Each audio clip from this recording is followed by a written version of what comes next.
This is the Cube Rangefinder from CaddyTalk. I'm gonna go over all of the good and the bad, and there's a few features inside of this thing I wanna show you that no other rangefinder has.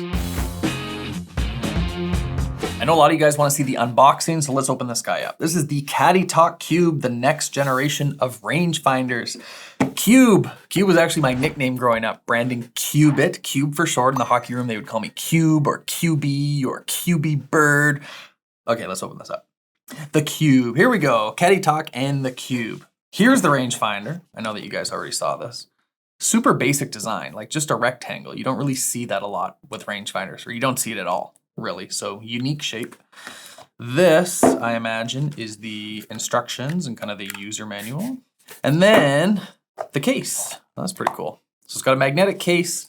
This guy will fit inside of here. Oh, just kidding. There is a charge cable. So it is a chargeable rangefinder. Okay, so that's unique, no batteries. This looks like a Type-C, USB-C charger. So now with that guy out, this should fit inside of the case. Nice little magnetic closure. And then this guy here, what did we determine this is called? Clip, carabiner. In one of my reviews, I went back to my rock climbing youth and called this guy a little carabiner clip. Anything else inside of here? I don't think so. Packaging is kind of cool. Don't mind the packaging, but it's all getting thrown away anyway. So I got in contact with CaddyTalk at the PGA show down in Orlando. Never heard of these guys. They said I had to review their rangefinder because they said that it has technology that no other rangefinder has. They got my attention and they sent one to me. So I've just been patiently waiting for golf season to start. Here it is. Now I can use this. Later on in the video, I'm going to take you to the course and show you exactly how it works. But why don't I go through some of the features? Okay, let's take a look at this thing. So if I look in the eyepiece right away, I'm gonna hit, there's just one button up top. So there's just one little power button, and then the mode button is on the bottom. There's a whole bunch of different modes. I did a ton of research on this thing, so you guys don't have to. So when I look inside the rangefinder really quick, I see the bright red circle optic. That's gonna be my little aim point. There's kind of like a green circle around it, and then kind of a cross, and it's gonna show me my yards. So I can change the mode using that mode button at the bottom. It's kind of cool that it lights up. Mode, I can switch between caddy mode. So this is one of the main selling features of the Cube. Caddy mode is great if you are playing, let's say, cart path only. I hate playing cart path only. You got to take your clubs, walk to your ball, couple clubs, take your rangefinder. It's a whole process. Should I bring my bag with me? I don't know how far I'm going. With the Cube, if you're on the cart path in your cart, you can shoot your ball, shoot the pin, and it will tell you exactly how far you are. Same if you pull up to a tee box, say it's elevated, you don't want to walk up there, shoot it, come back down, grab your clubs, and then go back up. You can really just shoot the top of the tee box, shoot the pin, and it will tell you exactly how far the pin is. So I don't think there's any other rangefinders on the market that do that. This caddy mode, really cool. Can't wait to try that out. Another thing too that I'm just noticing now is that it has like a little LCD screen on the side of the rangefinder. So it's illuminated, saying it's got the slope function and caddy mode. So there's two different types of slope. One is E, that is environmental slope.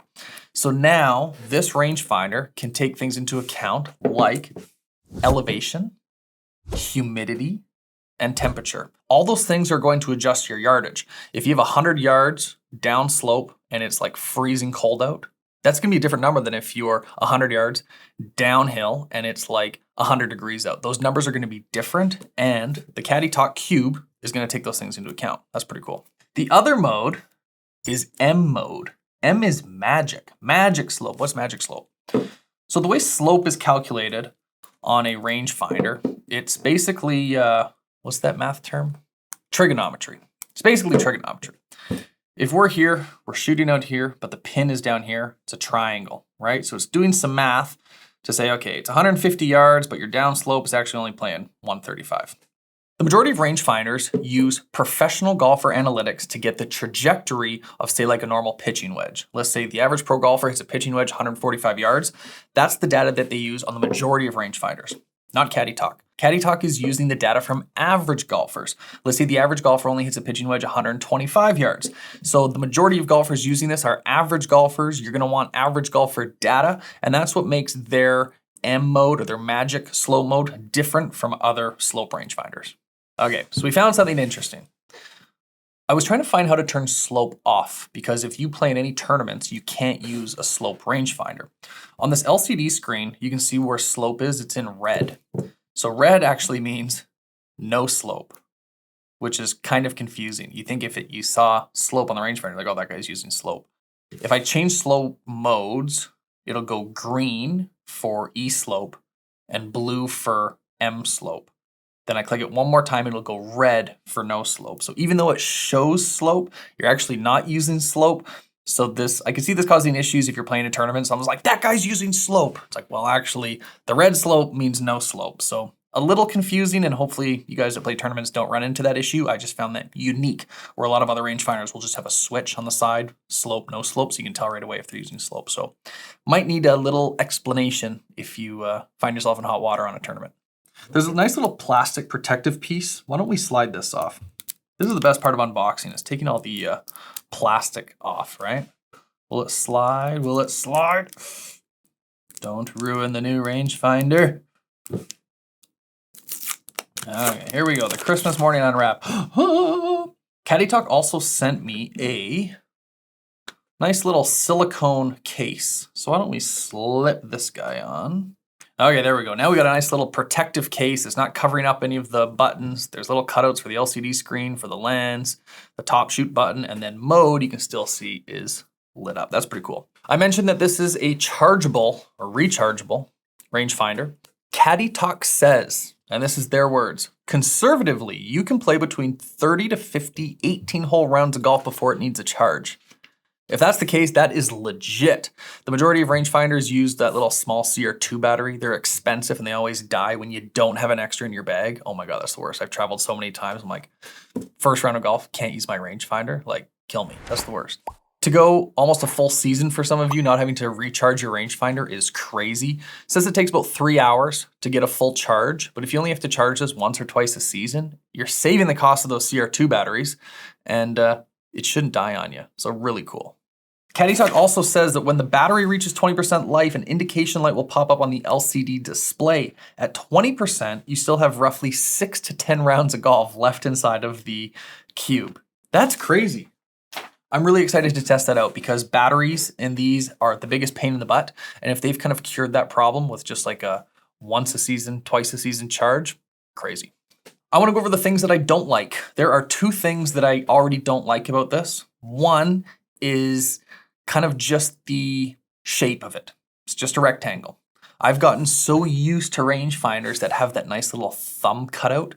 It's really small, I'll give it that. It's probably, just for comparison's sake, this is an older Bushnell Tour V5. You can see size-wise, yeah, it's about 2/3. Like, it's shorter, it's not as wide, it's definitely smaller. This will fit in my pocket, no problem. This will be bulky and annoying. I kind of just wish that it was a little bit more ergonomic. Is that the word of the day? The second thing that I don't like is that there's no magnetic strip to put on your cart.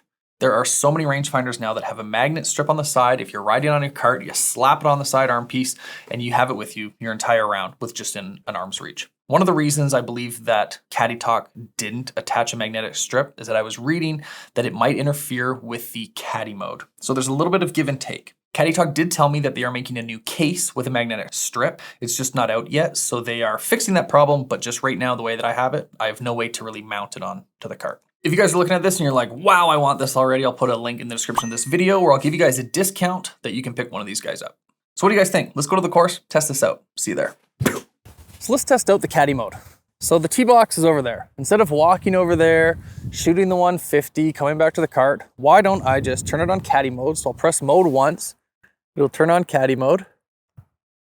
I'll shoot the tee marker on the tee box. So it's 32 yards. Then I'll shoot the 150, 201, does the adjustment, 228 playing 230. Now I know what club I want to hit. That was pretty easy. I didn't realize how annoying it was to go to the tee box, shoot the number, come back to the cart, grab clubs, really before I had this thing. So now I got a long par 3. I'm obviously still at the cart. I'll shoot the tee box. When I shoot the green, the pin's playing 219 and it did all the math for me. Now the last test was to be go on the tee box, shoot the pin, and see if those numbers are the same. Remember, 219. Real test. How far is it playing from the tee box? It says 218. So within 1 yard, I'll take that every time because I'm not that accurate to be within 1 yard of every shot. That's pretty cool.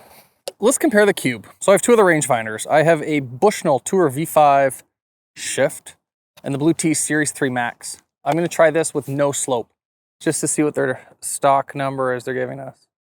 140 with Bluetees, 139, I got 139 and 140 with the Bushnell.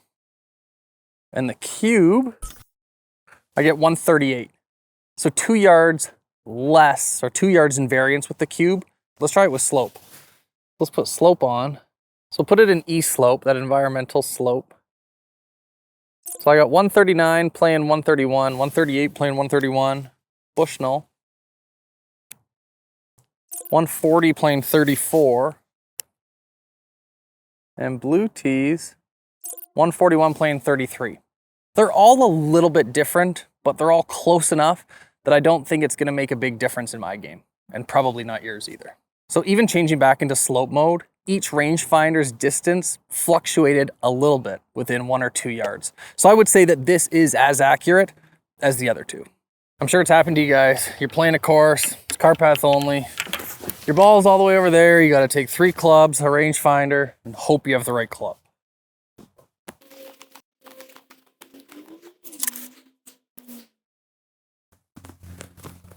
I brought the wrong 3 clubs. That's the worst. So the distance was 89 yards. Remember that. Now I can put this in caddy mode. So I hit the bottom button mode, puts it in caddy mode. I'll shoot the ball, then I'll shoot the pin, 89. The exact same yardage that I got at the ball, shooting from here in like a triangle. That's pretty cool. I've used the Cube now for 15 holes, and overall I do really like it, and I really like that caddy function. I think that's super cool. One thing that I don't love is just having to turn the slope on and off. I guess if you're gonna golf with slope, you're gonna leave it on the entire round. I think because I was playing with different modes, I had to hold the mode button for 3 seconds, find the slope that I want, select the slope, hold mode to come off. There was just a lot of steps to change the slope, where a lot of its competition just has a switch. So I don't love that about this rangefinder. If you cart a lot, you're gonna love this. If it's one of those cart path only days, you can get exact yardage from the seat in the cart, so you don't have to walk to your ball and walk back. So I think those guys will really like it. If you use an electric push cart and you can't always get your cart where you wanna go, say like an elevated tee box, this is gonna help you. You can shoot the tee box, shoot the pin. If you carry your bag, you might not use all the features that it's capable of just because you're walking to your ball anyway. So would I put it in my bag? Absolutely. I cart a lot, I use an electric push cart, and I walk, so I think I will use all of the features in here, depending on the type of round that I'm playing. I think it's got really cool tech, it's nice and small, and I think the price point is really good. Again, if you guys want to pick one up, I'll put a link in the description of this video. Thanks again for watching. We'll check in with you guys next time.